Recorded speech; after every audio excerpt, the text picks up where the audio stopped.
और तैयारा हादसा। कीनिया में मुसाफिर तैयारा गिरकर तबाह हो गया। हादसे में 3 राहगीर जाँ बहक हो गए, जबकि 3 मुसाफिर जख्मी भी हुए। कीनिया के साहिली शहर मालंदी में छोटा तैयारा गिरकर तबाह हो गया। तारा मालंदी एयरपोर्ट से नैरोबी के विल्सन एयरपोर्ट के जानिब रवाना हुआ था और मामूल की तरबियती परवाज पर था, लेकिन परवाज के कुछ ही देर बाद तकनीकी खराबी के बायस एयरपोर्ट से तकरीबन 2 किलोमीटर दूर मालंदी मुंबासा हाईवे पर हंगामी लैंडिंग की कोशिश के दौरान हादसे का शिकार हो गया।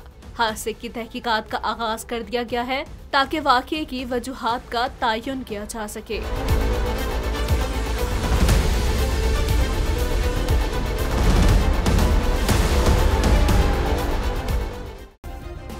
सब्सक्राइब करें और बेल दबाएं ताकि कोई खबर रह न जाए।